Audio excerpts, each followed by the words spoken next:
ಇನ್ನು ಇಡಿ ಕೇಸ್ನಲ್ಲಿ ಬಚಾವಾಗಿರುವಂತಹ DCM DK ಶಿವಕುಮಾರ್ಗೆ ಆದಾಯ ಮೀರಿ ಆಸ್ತಿ ಗಳಿಕೆ ಪ್ರಕರಣ ಉರುಳಾಗಿದೆ. ಅಕ್ರಮ ಆಸ್ತಿ ಗಳಿಕೆ ಕೇಸ್ನ ಎಫ್ಐಆರ್ ರದ್ದು ಕೋರಿ DCM DK Shivakumar supreme court ಮೆಟ್ಟಿಲೇರಿದ್ದರು. ಆದರೆ ಎಫ್ಐಆರ್ ಅನ್ನ ರದ್ದುಗೊಳಿಸೋದಕ್ಕೆ ಸಾಧ್ಯ ಇಲ್ಲ ಅಂತ ಸುಪ್ರೀಂ ಕೋರ್ಟ್ ಆದೇಶವನ್ನ ನೀಡಿದೆ. ಡಿಸಿಎಂ ಡಿಕೆ ಶಿವಕುಮಾರ್ ಮೇಲ್ಮನವಿ ಅರ್ಜಿಯನ್ನ ವಜಾ ಮಾಡಿದೆ.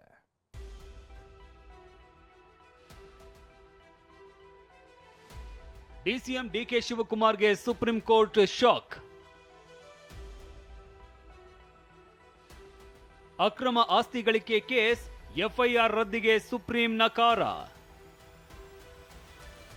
ಇಡಿ ಕೇಸ್ನಲ್ಲಿ ಬಚಾವಾಗಿರುವ ಡಿಸಿಎಂ ಡಿಕೆ ಶಿವಕುಮಾರ್ಗೆ ಆದಾಯ ಮೀರಿ ಆಸ್ತಿ ಗಳಿಕೆ ಪ್ರಕರಣ ಉರುಳಾಗಿದೆ. ಅಕ್ರಮ ಆಸ್ತಿ ಗಳಿಕೆ ಕೇಸ್ನ ಎಫ್ಐಆರ್ ರದ್ದು ಕೋರಿ ಡಿಸಿಎಂ ಡಿಕೆ ಸುಪ್ರೀಂ ಕೋರ್ಟ್ ಮೆಟ್ಟಿಲೇರಿದ್ರು.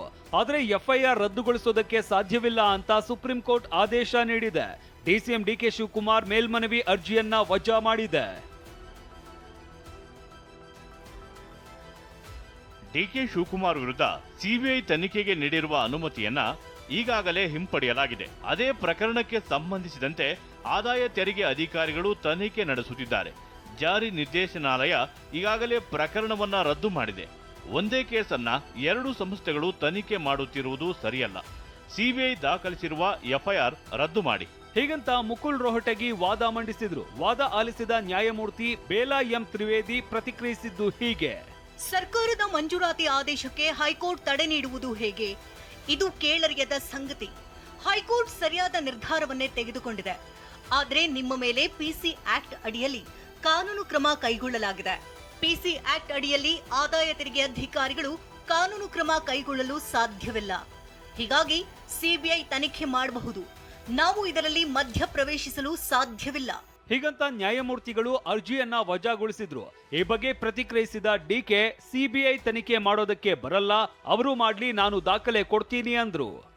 ಮಾಡ್ತಾ ಇದ್ದಾರೆ, ಲೋಕಾಯುಕ್ತ ಅವರು ಇನ್ವೆಸ್ಟಿಗೇಷನ್ ಮಾಡ್ತಾ ಇದ್ದಾರೆ.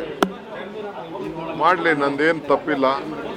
ನಾನು ಏನು ಬೇಕಾದ್ರೂ ದಾಖಲೆನ ಈಗ ಇಡಿ ಅವರು ಎಲ್ಲ ಸಿಬಿಐನವರು ಇನ್ವೆಸ್ಟಿಗೇಷನ್ ಮಾಡ್ತಾ ಇದ್ದಾರೆ.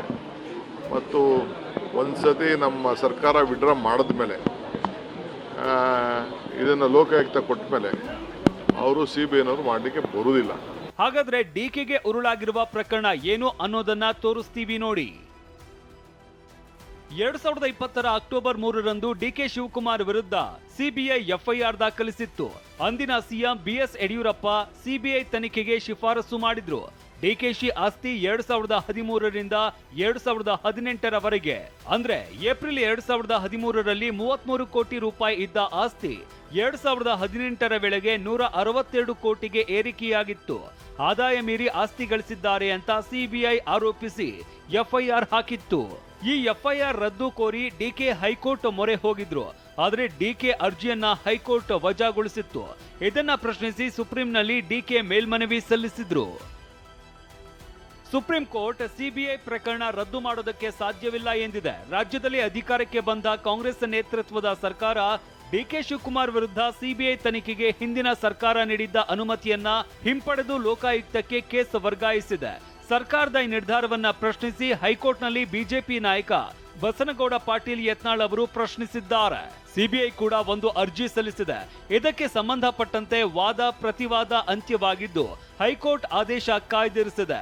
ಒಂದು ವೇಳೆ ಸರ್ಕಾರದ ಆದೇಶವನ್ನ ಹೈಕೋರ್ಟ್ ರದ್ದು ಮಾಡಿದ್ರೆ ಡಿಕೆ ಶಿವಕುಮಾರ್ಗೆ ಸಿಬಿಐ ಸಂಕಷ್ಟ ಹೆಚ್ಚಾಗಲಿದೆ. ಹರೀಶ್, ಟಿವಿ9, ನವದೆಹಲಿ.